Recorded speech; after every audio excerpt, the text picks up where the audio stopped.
Apa itu dekolonisasi? Dekolonisasi merupakan perkataan yang merujuk kepada proses pengembalian kedaulatan sesebuah negara yang dijajah oleh kuasa-kuasa barat. Dekolonisasi juga merupakan satu proses ke arah pembentukan negara baharu yang bebas daripada campur tangan kuasa-kuasa barat. Namun di China, ada suatu keunikan kerana dekolonisasi yang berlaku di China terbahagi kepada dua tahap.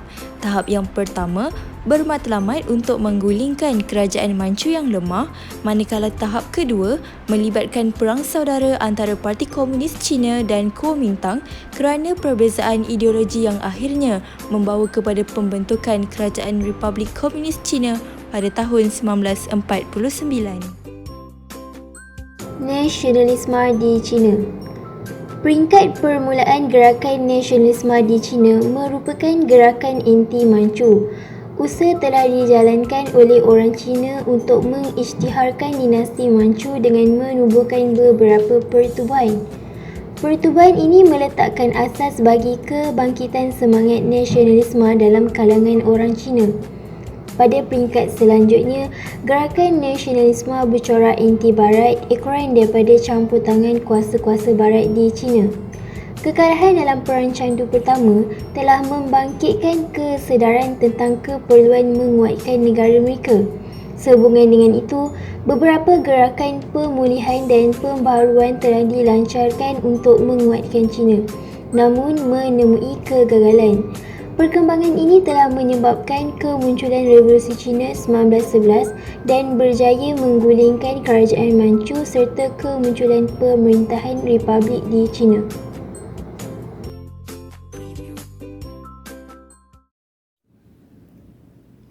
Revolusi Cina 1911 bertujuan untuk menggulingkan dinasti Manchu yang memerintah China sejak tahun 1644.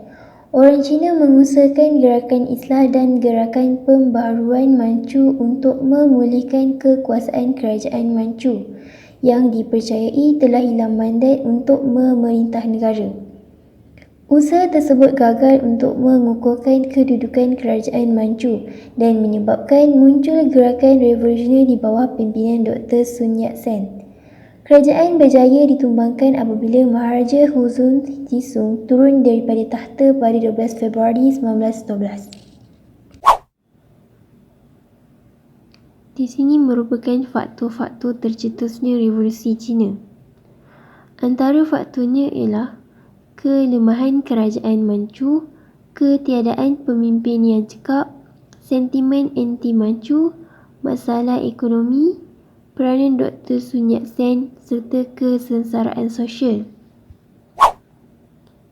Kelemahan Kerajaan Manchu. Kerajaan Manchu mengalami kemerosotan dalam bidang pentadbiran dan ketenteraan sejak pertengahan abad ke-19. Antara kelemahan dalam bidang pentadbiran ialah pegawai-pegawai Manchu tidak cekap menjalankan pentadbiran, kerajaan tidak menjaga kebajikan rakyat, amanan rasuah berleluasa dalam kalangan pegawai Kerajaan Manchu, kerajaan tidak mengambil langkah untuk membaiki taraf hidup rakyat. Manakala kelemahan-kelemahan dalam bidang ketenteraan pula ialah Kerajaan Manchu mengalami kekalahan dalam peperangan seperti Perang Candu I dan Perang Candu II serta Perang Cina-Jepun pada tahun 1894 sehingga 1895. Kerajaan juga terpaksa menandatangani perjanjian-perjanjian yang berat sebelah dengan kuasa-kuasa barat seperti Perjanjian Nanking 1842 dan Protokol Boxer 1901. Kekalahan dalam peperangan dengan kuasa-kuasa asing menjatuhkan maruah Kerajaan Manchu. Rakyat juga hilang kepercayaan terhadap Kerajaan Manchu dan berazam untuk menggulingkan dinasti tersebut. Ketiadaan pemimpin yang cekap. Selepas kematian Maharani Dowager dan Maharaja Guangzhou pada tahun 1908, tidak terdapat lagi pemimpin-pemimpin yang cekap dan berwibawa di China. Selepas kematian Dowager, Hu Zuntung yang berusia 3 tahun telah dilantik menjadi sebagai Maharaja. manakala ayahnya Putera Chun dilantik sebagai pemangku raja. Putera Chun ini tidak mempunyai kebijaksanaan politik. Ketiadaan pemimpin-pemimpin yang cekap mendorong rakyat melancarkan pemberontakan terhadap kerajaan. Seterusnya ialah sentimen anti-Manchu.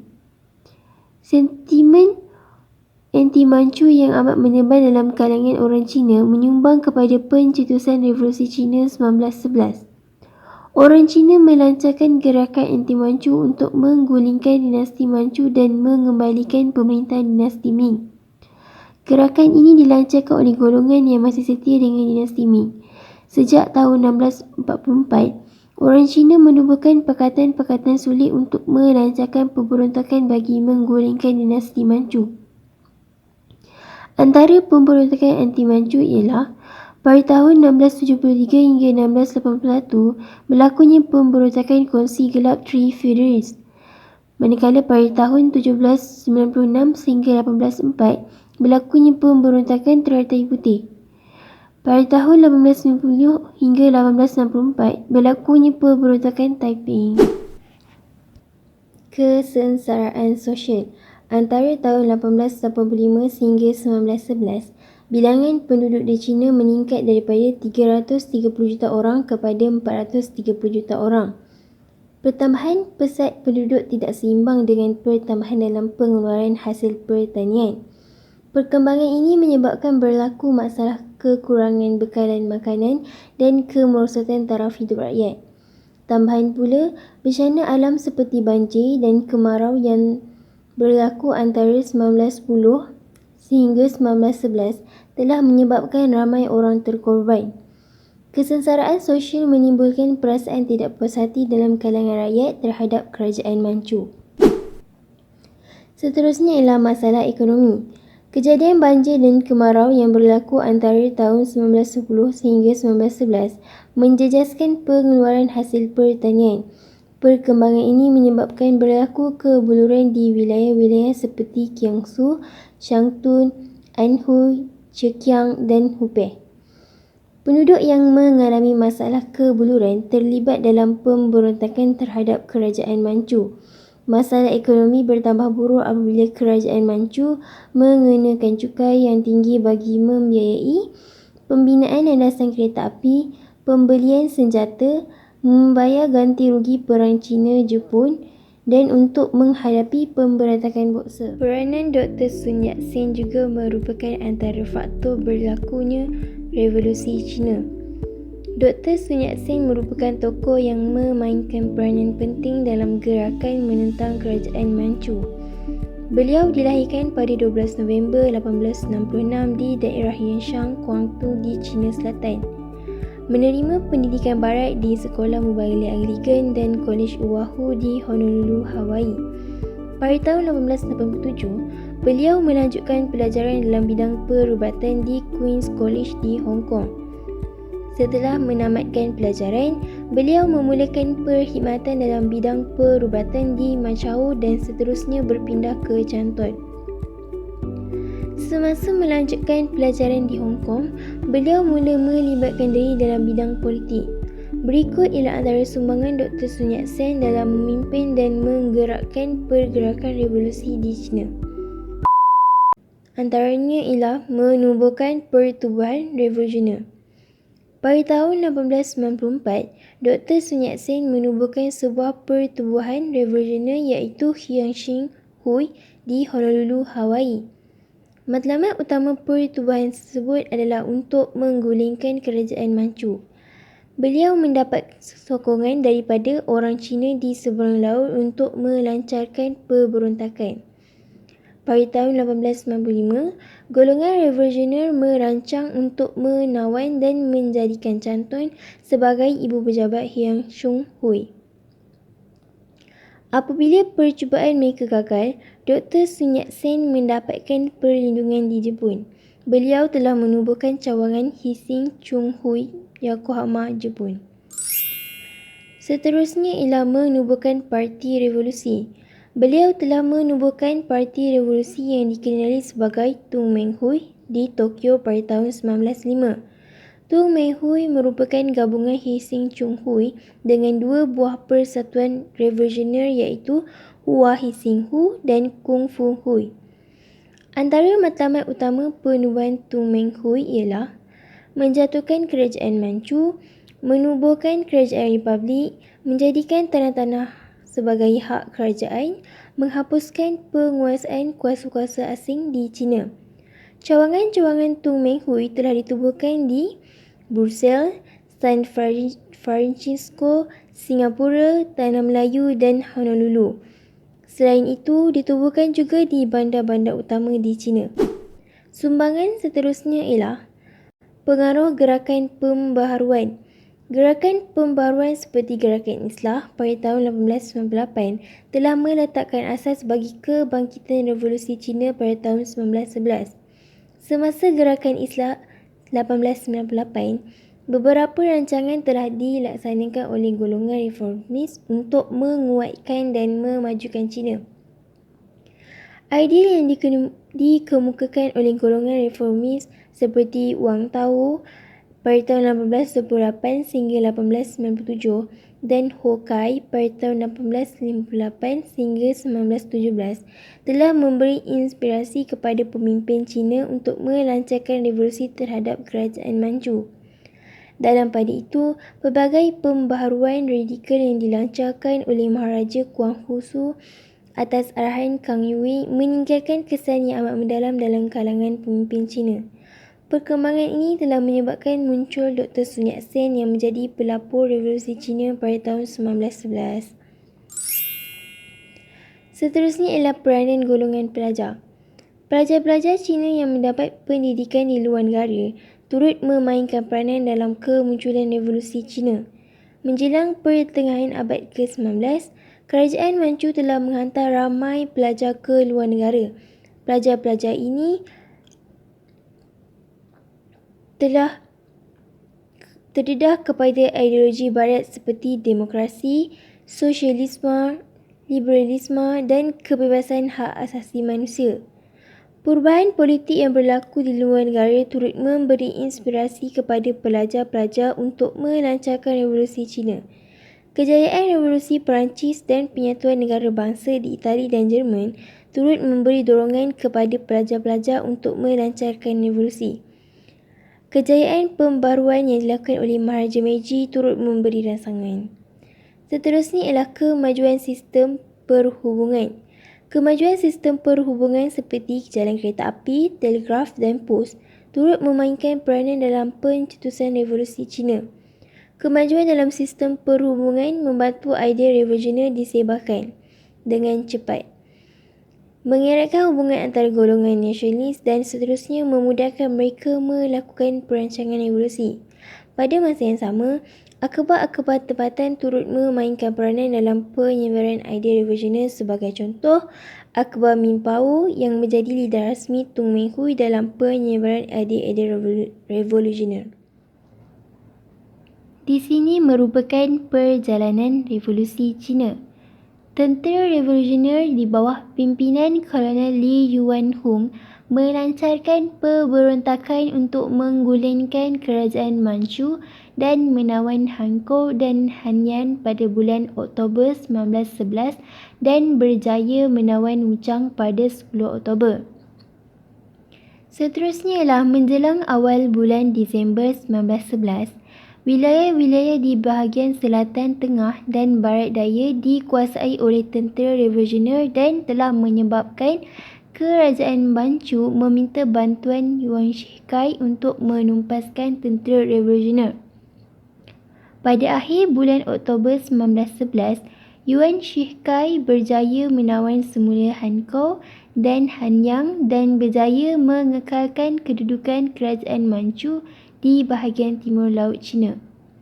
Pada 8 November 1911, Yuan Shikai dilantik sebagai Perdana Menteri oleh Perhimpunan Nasional. Pada 29 Disember 1911, gerakan revolusioner menubuhkan sebuah kerajaan sementara di Nanking dan Dr. Sun Yat-sen telah dilantik sebagai Presiden sementara manakala Li Yuanhong dilantik sebagai Naib Presiden. Pada awal bulan 1911, tentera Yuan Shikai berjaya menawai Nankin daripada golongan revolusioner. Perkembangan ini menyebabkan kerajaan Manchu dan golongan revolusioner mengadakan persidangan damai di Shanghai. Pada 12 Februari 1912, Maharaja Huangtung yang hanya berumur 6 tahun turun daripada tahta kerajaan. Dalam pada itu, Yuan Shikai diberi mandat untuk menubuhkan sebuah kerajaan republik. Pada 15 Februari 1912, Perhimpunan Nasional Sementara melantik Yuan Shikai sebagai Presiden sementara.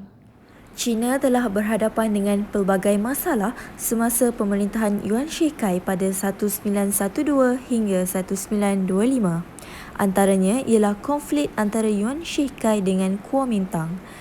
Selepas Revolusi 1911, timbul konflik antara Yuan Shikai dengan pemimpin-pemimpin gerakan revolusioner yang menyebabkan wujud ketidakstabilan politik di China. Pada bulan Ogos 1912, pemimpin-pemimpin revolusioner di bawah pimpinan Dr. Sun Yat-sen telah menubuhkan Parti Kuomintang. Kuomintang mencurigai tindak tanduk Yuan Shikai yang tidak berminat untuk menubuhkan sebuah kerajaan demokratik di China. Gerakan revolusioner yang tidak mempunyai pasukan tentera terpaksa mematuhi kehendak Yuan Shikai. Pada 10 Mac 1912, Yuan Shikai dilantik secara rasmi sebagai Presiden sementara Republik China di Peking. Setelah dilantik sebagai Presiden, Yuan Shikai membentuk kabinet yang memihak kepada penyokong-penyokongnya. Beliau bertindak menguasai kementerian yang penting seperti Kementerian Hal Ehwal Luar, Kementerian Dalam Negeri, Kementerian Peperangan dan Kementerian Angkatan Laut. Manakala kementerian-kementerian yang kurang penting seperti Kementerian Pelajaran, Kementerian Keadilan dan Kementerian Pertanian diserahkan kepada golongan revolusioner. Tindakan Yuan Shikai menguasai kementerian-kementerian penting telah melebarkan jurang konflik antara beliau dengan golongan revolusioner. Semasa pemerintahan Yuan Shikai telah berlaku pilihan raya umum 1913. Mengikut perlembagaan sementara, pilihan raya umum akan diadakan pada bulan Disember 1912. Bagi menghadapi pilihan raya tersebut, Tung Ming Hui dan 4 parti politik kecil yang lain bergabung membentuk Kuomintang. Kuomintang di bawah pimpinan Sung Chao-jen menghadapi tentangan daripada Chin Putang iaitu Parti Progresif. Chin Putang merupakan gabungan Parti Republik, Parti Demokrat dan Parti Persatuan yang menyokong Yuan Shikai. Dalam pilihan raya tersebut, Kuomintang memenangi kebanyakan daripada kerusi-kerusi di Dewan Rendah dan Dewan Tinggi. Kemenangan Kuomintang disebabkan oleh kewibawaan Sung Chao-jen dalam memimpin kempen pilihan raya. Ketokohan Sung Chao-jen menimbulkan kebimbangan Yuan Shikai sehingga menyebabkan beliau mengatur komplot untuk membunuhnya. Pada 20 Mac 1913, Sung Chao-jen telah dibunuh di Shanghai atas arahan Yuan Shikai. Pergolakan politik antara Kuomintang dengan Yuan Shikai bertambah buruk ekoran tindakan Yuan Shikai mengadakan perjanjian untuk meminjam wang daripada kuasa-kuasa barat. Pada bulan April 1913, beliau menandatangani perjanjian dengan konsortium Bank Rusia, Jepun, Jerman, Perancis dan Britain tanpa persetujuan daripada anggota parlimen. Tindakan Yuan Shikai mengadakan perjanjian dengan kuasa-kuasa barat mendapat tentangan daripada pemimpin-pemimpin Kuomintang termasuk Dr. Sun Yat-sen dan Huang Xin. Penentangan daripada Kuomintang menyebabkan Yuan Shikai menyingkirkan gabina-gabina yang mewakili Kuomintang di wilayah Guangdong, Jiangxi dan Anhui. Tindakan Yuan Shikai menyebabkan Kuomintang melancarkan satu pemberontakan yang dikenali sebagai Revolusi Kedua pada bulan Julai 1913. Walau bagaimanapun, pemberontakan tersebut tidak mendapat sokongan padu daripada masyarakat Cina. Perkembangan ini menyebabkan Yuan Shikai berjaya menumpaskan pemberontakan tersebut dengan mudah. Pemimpin-pemimpin Kuomintang yang terlibat dalam pemberontakan tersebut termasuk Dr. Sun Yat-sen telah melarikan diri ke Jepun. Pada bulan November 1913, Yuan Shikai bertindak mengharamkan Kuomintang. Perkembangan ini telah menyebabkan 438 anggota Kuomintang dalam parlimen disingkirkan. Seterusnya, Yuan Shikai bertindak membubarkan parlimen pada 10 Januari 1914. Perkembangan ini menyebabkan anggota kabinet meletakkan jawatan pada bulan Februari 1914. Tindakan Yuan Shikai membubarkan parlimen dan pengharaman Kuomintang menyebabkan beliau menjadi seorang diktator. Selepas membubarkan parlimen, beliau menubuhkan majlis politik yang dianggotai oleh ahli-ahli yang dipilih oleh beliau sendiri. Seterusnya, Yuan Shikai menubuhkan majlis perlembagaan untuk menyemak semula perlembagaan. Majlis tersebut merangka perlembagaan baharu yang melanjutkan tempoh perkhidmatan Presiden kepada 10 tahun. Perlembagaan baharu juga memberi kuasa kepada Presiden untuk melanjutkan tempoh perkhidmatannya, melantik penggantinya dan Presiden mempunyai kuasa untuk membatalkan sebarang keputusan yang dibuat oleh Parlimen. Seterusnya, Yuan Shikai telah mengembalikan pemerintahan monarki. Pada bulan Ogos 1915, penyokong-penyokong sistem monarki telah mengedarkan risalah berhubung dengan perkara tersebut. Tindakan Yuan Shikai mengembalikan sistem monarki mendapat tentangan daripada golongan revolusioner. Pada bulan Disember 1915, Yuan Shikai mengumumkan pembentukan dinasti baharu. Yuan Shikai mengisytiharkan dirinya sebagai maharaja dengan menggunakan gelaran Hong Xin. Beliau mengumumkan sistem pemerintahan raja berperlembagaan akan bermula pada 1 Januari 1916. Rancangan Yuan Shikai menubuhkan dinasti baru menyebabkan tercetusnya pemberontakan. Liang Chichao turut membantah tindakan beliau menubuhkan dinasti baharu. Dr. Sun Yat-sen menerusi Parti Revolusi Cina yang dikenali sebagai Chung Kuomintang telah melancarkan peperangan terhadap Yuan Shikai. Rancangan ini turut menerima tentangan daripada kuasa asing seperti Britain, Rusia, Perancis dan Jepun serta tentangan daripada penyokong Republik dan pemimpin wilayah di selatan China.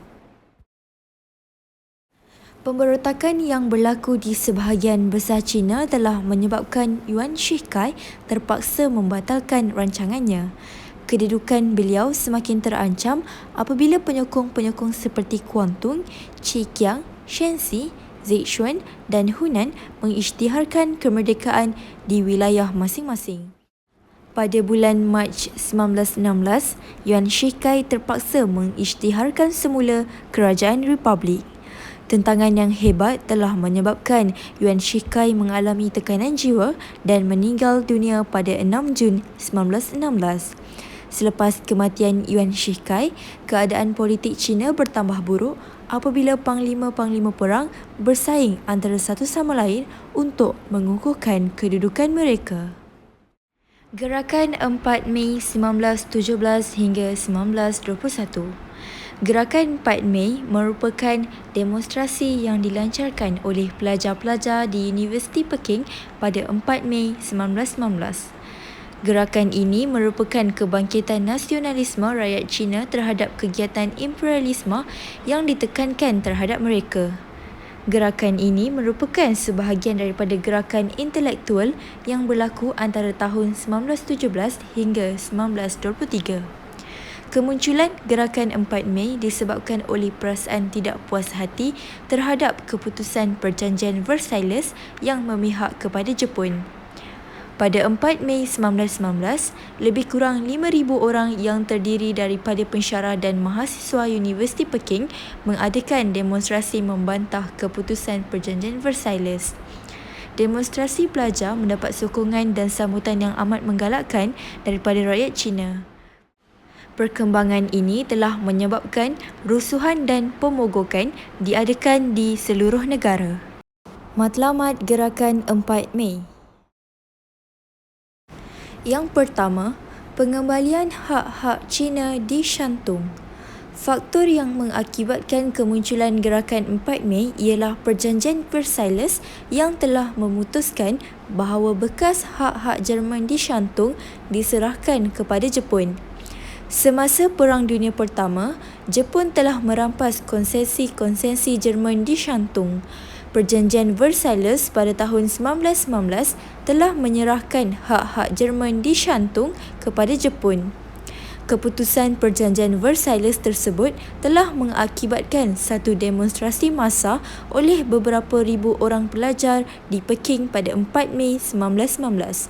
Mereka menuntut pengembalian hak-hak Cina di Shantung dan mendesak kerajaan Cina supaya tidak menandatangani Perjanjian Versailles. Seterusnya, penolakan 21 tuntutan. Pada 18 Januari 1915, Jepun telah membuat 21 tuntutan terhadap China. Penerimaan tuntutan-tuntutan tersebut akan menjadikan China sebuah protektorat Jepun. Tuntutan-tuntutan tersebut mensyaratkan China agar berjanji untuk tidak akan menyerahkan atau memajakkan mana-mana pelabuhan, teluk atau pulau di sepanjang pantainya kepada kuasa ketiga. China juga dikehendaki mengambil penasihat-penasihat Jepun dan menyetujui apa jua keputusan yang dicapai oleh Jepun dan Jerman berkenaan dengan hak-hak Jerman di Shantung. Selepas beberapa rundingan, China telah menerima tuntutan-tuntutan tersebut dengan beberapa pindaan yang menguntungkannya. Namun demikian, golongan pelajar telah menganggap tuntutan-tuntutan berkenaan sebagai satu penghinaan kepada China. Oleh itu, golongan pelajar menuntut supaya China menolak sama sekali 21 tuntutan berkenaan. Mereka juga mendesak China untuk menghukum 3 orang ahli politik pro-Jepun yang telah dipercayai bertanggungjawab bagi penerimaan tuntutan-tuntutan berkenaan oleh China. Terdapat 6 faktor yang telah membawa kepada tercetusnya gerakan 4 Mei. Yang pertama, ketidakstabilan politik. Yang kedua, kemunculan golongan saudagar dan pekerja. Yang ketiga, perkembangan intelektualisme. Yang keempat, perkembangan ideologi Karl Marx dan Bolshevik. Yang kelima, peristiwa luar negeri. Dan yang keenam, pengambilan wilayah Shantung oleh Jepun. Faktor pertama ialah ketidakstabilan politik. Selepas kerajaan Manchu berjaya digulingkan, wujud keadaan politik yang tidak stabil di China. Telah berlakunya perselisihan faham dalam kalangan pemimpin-pemimpin di China dan menyebabkan mereka tidak dapat membentuk sebuah kerajaan yang kukuh. Mereka juga mengatur program-program bagi membangunkan negara yang mundur. Perselisihan faham antara Presiden Yuan Shikai dengan Dr. Sun Yat-sen telah memburukkan lagi keadaan politik di China. Selain itu, munculnya zaman kehulu balangan selepas kematian Yuan Shikai. Pergolakan politik telah menyebabkan rakyat tidak berpuas hati dan hilang kepercayaan terhadap kerajaan. Faktor seterusnya ialah kemunculan golongan saudagar dan pekerja.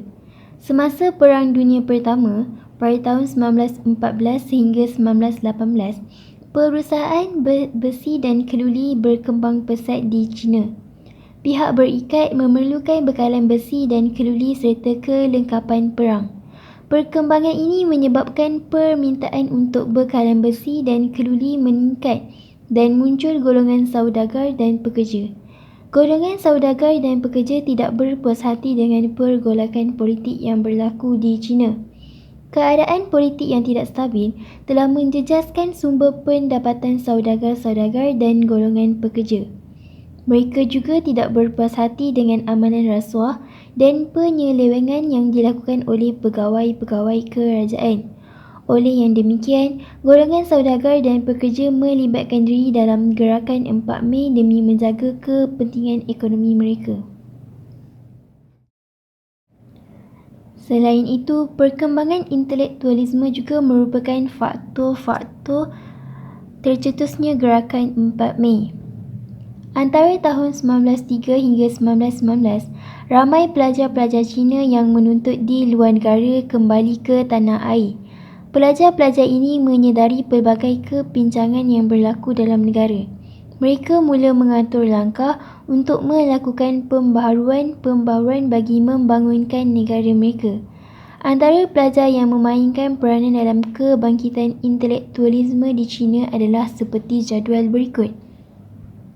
Antara pelajar yang memainkan peranan dalam perkembangan intelektualisme ialah Chen Tuhiziu, menerima pendidikan di Perancis, kembali ke China pada tahun 1915, menerbitkan majalah New York, menyeru golongan belia agar meninggalkan adat dan tradisi lama, menggesa mereka berfikiran progresif dan berpandangan jauh.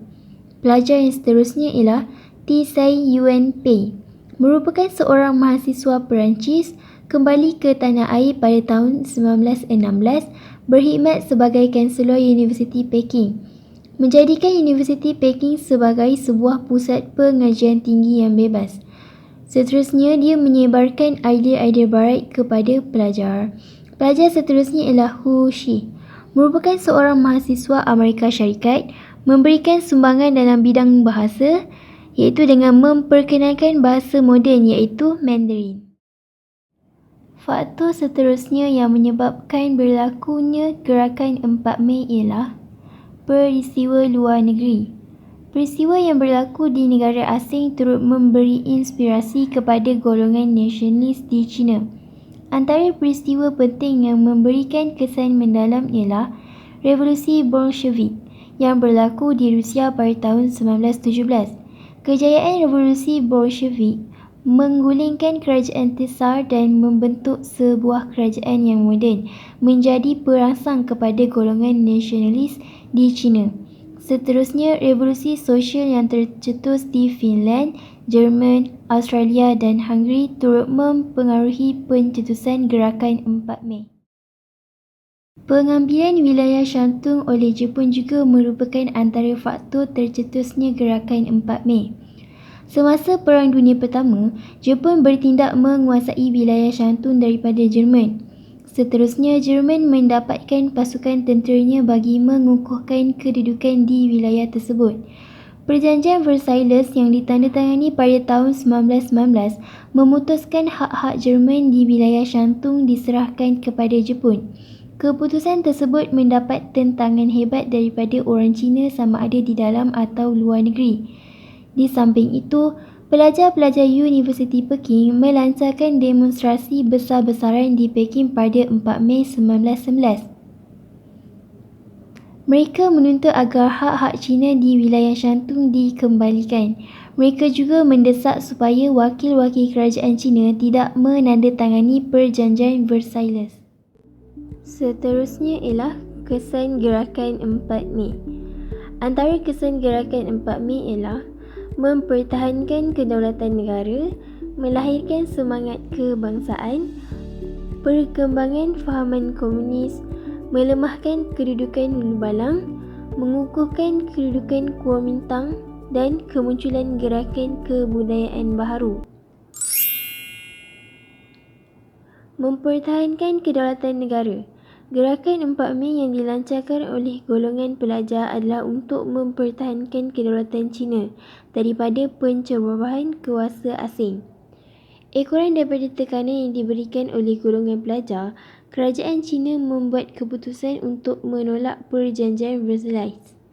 Pada masa yang sama, ahli-ahli politik yang bertanggungjawab bagi penerimaan 12 tuntutan Jepun dipaksa meletakkan jawatan. Jepun bersetuju untuk menarik diri dari wilayah Shantung dalam persidangan Washington 1921 dan 1922.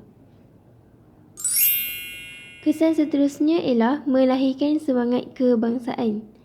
Gerakan 4 Mei telah melahirkan semangat kebangsaan dalam kalangan rakyat Cina. Golongan pelajar muncul sebagai pejuang bagi mempertahankan kepentingan dan kedaulatan negara. Mereka mengadakan demonstrasi dan memulaukan barang-barang buatan Jepun. Demonstrasi dan pemogokan yang dilancarkan oleh golongan pelajar mendapat sambutan di seluruh negara. Pekerja-pekerja mengadakan demonstrasi secara besar-besaran di Peking, Shanghai, Hangzhou dan Tianjin. Pemulauan barang-barang buatan Jepun melahirkan perasaan anti-Jepun dalam kalangan rakyat Cina. Perkembangan fahaman komunis. Gerakan 4 Mei meletakkan asas bagi perkembangan fahaman komunis di China. Fahaman komunis mula bertapak dan mempengaruhi pelajar-pelajar daripada Universiti Peking. Perkembangan fahaman komunis dalam kalangan pelajar terselah apabila pertubuhan pengajian Marxisme telah ditubuhkan di Universiti Peking oleh Li Tachao pada tahun 1918. Pelajar-pelajar Universiti Peking seperti Li Tachao, Chan Kuo-tao, Mao Zedong dan Chen Tu-hsiu memainkan peranan dalam perkembangan fahaman komunis. Fahaman komunis bertapak kukuh apabila Parti Komunis Cina ditubuhkan oleh Chen Tu-hsiu dan Li Tachao pada tahun 1912. Seterusnya ialah melemahkan kedudukan hulu balang. Gerakan 4 Mei menyebabkan kedudukan golongan hulu balang menjadi semakin lemah. Malah golongan pelajar menyalahkan golongan hulu balang kerana gagal mempertahankan kepentingan Cina dalam perjanjian Versailles. Kabinet juga terpaksa dibubarkan ekoran desakan orang ramai. Mengukuhkan kedudukan Kuomintang. Gerakan 4 Mei telah menyebabkan kedudukan Kuomintang menjadi semakin kukuh. Rakyat memberikan sokongan kepada Kuomintang yang berjuang untuk menyatukan Cina. Malah, gerakan 4 Mei memberikan dorongan kepada Dr. Sun Yat-sen untuk mengukuhkan kuasa di China.